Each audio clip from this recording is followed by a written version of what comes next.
Clube do Livro, na Unicinos FM 103.3, também na TV Unicinos. O assunto do programa de hoje é Terra Sonâmbula, do Mia Couto. Então, já vou dar aqui boa tarde para nossa bancada. Camila Keu, tudo bem? Como é que está? Tudo bem, Rodrigo de Oliveira. Maravilha, tudo tranquilo. Tudo certinho. Depois dessa leitura que exige um pouco da gente, né? Isso, uma leitura exigente. Isso aí. Bom já começar a falar a respeito disso, né? Já a gente começa assim, né? Isso, né? Tem que contar, né? Claro. Que é uma leitura que exige um pouquinho, né? Não é para qualquer sonâmbulo. Não. O sonambulismo não Se rola. tiver numa época assim meio sonâmbula, não dá pra ler. É verdade. Ricardo Duarte, tudo bem? Tudo tranquilo. E Belezinha. também leitura feita já, tudo certinho? Leitura pronta, claro, cara. Leitura pronta. Eu Mas sou um que cara, isso, né? Que isso, né, velho? Leitura preparada. Terminei agora, na vinda agora ali. Deixei minutos. o último capítulo. 5 minutos. Eu deixei sei. o último capítulo sempre pro trem da vinda aqui. Eu fico imaginando que o último capítulo tu leu no Machimbombo. Não, eu li no Tchum Tchum, lá no trem. No trem. Calbi Scarpato, tudo bem? Olá, boa tarde, tudo bem, Rodrigo, Camila, Ricardo? Beleza. Ouvintes. Nosso Clube do Livro hoje, então, né, como eu falei, Mia Couto, um dos autores mais elogiados da literatura portuguesa, né, moçambicano. A gente vai saber mais agora sobre Mia Couto. O Joyce Roeres fala, então, quem é Mia Couto, nosso escritor da semana aqui no Clube do Livro. Mia Couto nasceu em 1955 na Beira, em Moçambique. É biólogo, jornalista e autor de mais de 30 obras entre prosa e poesia. Em 1983, publicou o primeiro livro, Raiz de Orvalho, que inclui poemas contra a propaganda marxista militante. Em muitas das suas obras, Mia Couto tenta recriar a língua portuguesa com uma influência moçambicana, utilizando o léxico de várias regiões do país e produzindo um novo modelo de narrativa. Seu romance, Terra Sonâmbula, é considerado um dos 10 melhores livros africanos do século XX. Recebeu uma série de prêmios literários, entre eles o Prêmio Camões de 2013, o mais prestigioso da língua portuguesa. É membro correspondente da Academia Brasileira de Letras.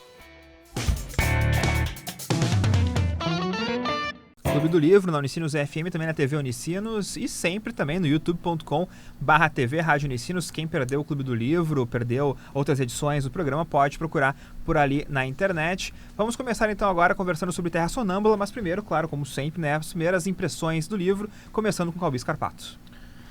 Terra Sonâmbula, do Mia Couto, como já foi colocado aqui, uma literatura que exige um pouco mais, né? Não é um livro assim muito fácil de ler, tem que estar um pouco engajado, se é que dá para usar esse termo, mas é uma fábula, né? Uma fábula bem poético, assim, né? Para mim, me pareceu um pouco até melancólico, assim, né? Até porque o tema que ele trata, né? Daqui a pouco a gente vai falar, estender um pouco mais, mas por se tratar de guerra e de Moçambique, que é um país que ainda hoje tem uma instabilidade muito grande, ele me passou um tom assim bem melancólico, né?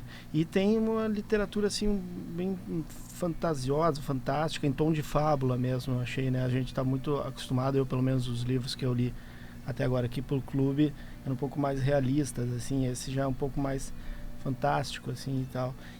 Mas interessante, bem legal. Acho que a gente vai comentar também sobre os truques aí de narrativa que o Mia Couto utiliza, né? De narrativas paralelas aí.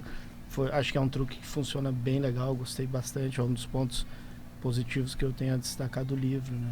Ricardo Duarte. Cara, eu confesso assim, ó, que eu chegou em alguns momentos do livro que eu já estava lendo pela obrigação, assim. Eu peguei ali, vinha lendo, tem que ler, porque semana que vem tem o clube e tal, né? Não tem escapatória. Que bom, né? Voltei ao segundo grau, tipo isso. Tudo que a gente não quer.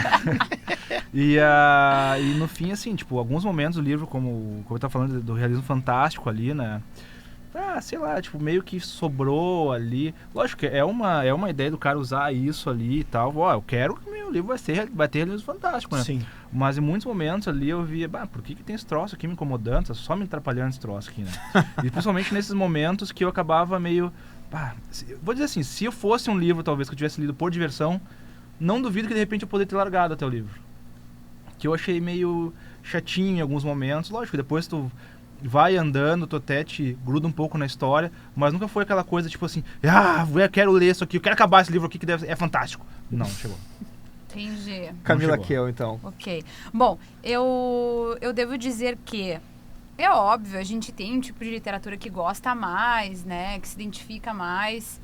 E eu tenho um tipo de literatura que me identifico mais e talvez isso às vezes a gente acaba sentindo um pouquinho de dificuldade em algumas outras propostas, né? Digamos assim. Mas, de qualquer forma, eu acho que ao que se propõe, né, o Miyakoto, ele faz isso muito bem, né? Não é à toa que o cara é super incensado pela crítica e tudo mais. Mas eu entendo isso que o Ricardo coloca, né? Primeiro porque ele trabalha com narrativas paralelas, né? Que é algo que o Calbi antes comentou rapidamente. Então, quer dizer, tem isso. Então, a gente tem que se acostumar com esse tipo de vai e vem, né? Uhum. E muitas histórias que muitas vezes se fecham ali mesmo, não tem um desdobramento. Eu acho que isso é uma coisa que às vezes pode dificultar um pouco a coisa da compreensão e dependendo do tipo de leitura que tu está fazendo uma leitura assim mais rápida, né? A gente pode se perder um pouquinho nesse sentido, né? Mas eu acho que tem coisas bem interessantes também no livro. E pode ser um pouco de viagem minha, e como é um realismo fantástico, talvez, esse livro, né? Não sei o que vocês acham, né?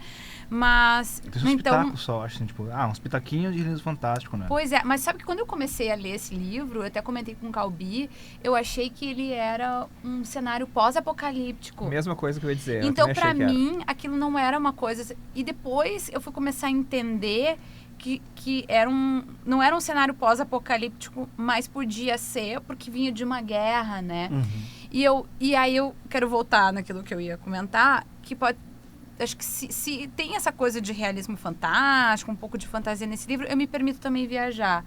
E eu acho que a guerra, assim como é colocada ali no livro, ela desumaniza, se a gente pode usar essa expressão, as pessoas, né?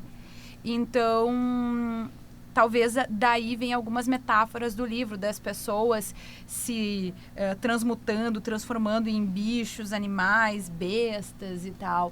Então, posso estar viajando totalmente, mas foi mais ou menos um pouco da leitura que fiz. E também a questão de como a guerra, além de desumanizar as pessoas, também aflora aquele sentimento, aquela carência afetiva, né? E a gente viu isso em alguns momentos. Tipo, o menino lá, o Muidinga, pedindo para chamar o Tahir de tio, né? E daqui a pouco a gente vai dizer quem são esses personagens. E a primeira negativa do Tuahir, né? Não quero ser chamado de teu tio. E também depois na doença do Tuahir, ele pedindo essa aproximação do menino, né? Em outros momentos a gente poderia pontuar também essa coisa da carência afetiva, dessas coisas que a guerra também traz junto, porque tem muita morte, então tu perde muito parente, e tu tem que sair da tua casa, enfim. Eu acho que são pontos que eu tenho destacado no livro. Eu, assim como a Camila, né, quando comecei a ler o livro, eu pensei que fosse um cenário pós-apocalíptico. E quando eu descobri que não era, eu achei que ficou mais interessante até por ser realmente esse realismo que acaba indo pro fantástico a partir do momento que tu começa a embarcar na história, começa a ver que aquela narrativa, ela tem alguns momentos que realmente beiram o sobrenatural, o surreal realmente também. Eu já disse várias vezes aqui no clube que existem livros que a gente lê aqui pro clube que não são os mais, digamos, corretos para esse estilo de programa, que é tu ler um livro em uma semana, uma sentada praticamente, né?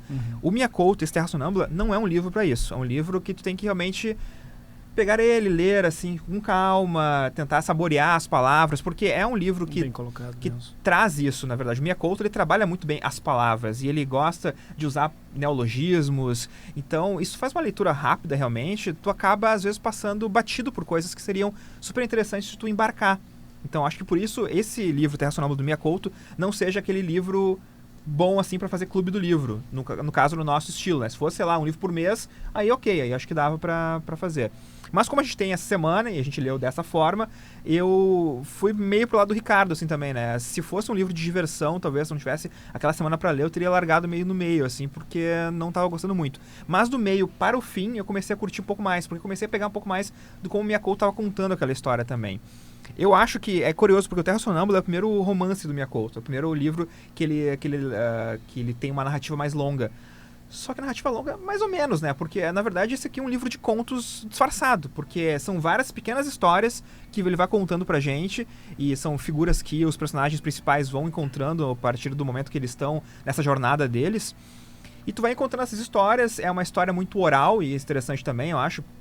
Porque o ser humano, ele gosta muito de histórias, né? Ele gosta de ouvir e contar histórias. A gente tem muito apreço pelo cinema. O jornalismo é basicamente contar histórias, mesmo que sejam histórias que são realidade, mas são histórias que tu vai contando. Então a gente gosta muito de ouvir e contar histórias. E o livro é basicamente isso, são pessoas que tu vai encontrando e as pessoas vão contando aquelas histórias e tu vai meio que sabendo como é aquele ambiente pós-guerra ali, pós-guerra civil, no caso de Moçambique. Eu acho bem interessante isso que tu tá falando, Rodrigo, até porque me parece que existe muito essa questão da oralidade em Moçambique, né? Então talvez também seja alguma coisa que venha daí, né? Essa tradição, assim. E a questão da história, né? Tipo, toda hora que pintava uma história, me conta a história, eu quero saber a história. As pessoas estavam ávidas pra isso, né? Chegou um momento ali que tem um gurizinho que fica preso num buraco lá, né? Só sai daí na hora de contar uma história. E tem que ser boa.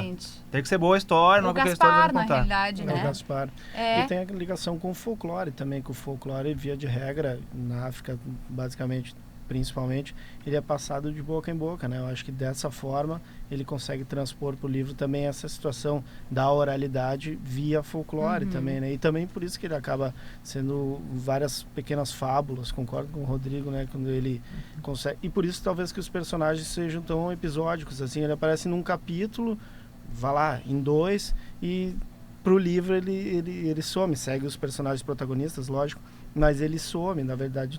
Pode ser também para usar esse recurso do folclore e da oralidade. Mas ao mesmo tempo que eles somem, eles também têm as suas voltas, né? Porque no final, por mais que a gente tenha várias histórias, os personagens repetem algumas, mas fica naquele entorno ali, porque as pessoas aparecem do nada, né? Tipo, tu tem uma pessoa ali que ela apareceu num lugar, daqui a pouco ela tá num outro lugar que ela nem precisava estar, sabe? É tipo o Siqueleto que aparece do nada, né? O Siqueleto o Siqueleto é aquele que tem 3 pernas? Não, esse é o indiano, velho. né? Indiano. Mas aquele que não tinha as pernas, ele vai lá, conta uma história pro cara, e daqui a pouco do nada ele já tá lá no outro, junto com um indiano, daí abrindo um negócio, o Assanes. O Assanes, exatamente. É que são tantas gente que aparece assim, nessa história que realmente tu meio que confunde. E como são 2 histórias ao mesmo tempo também, né? A história do Muindinga, do Muindinga e do Kinzu. Mas tu até não lembra direito, mas tá, esse personagem é dessa história ou da outra? Mas pra saber mais agora sobre essa história, a gente vai pro intervalo e depois vamos com a sinopse pra a gente conhecer melhor esses personagens, todo esse ambiente que o Miyakoto então traz para esse livro Terra Sonâmbula. Já voltamos então depois do intervalo, mais Clube do Livro aqui na Unicinos FM.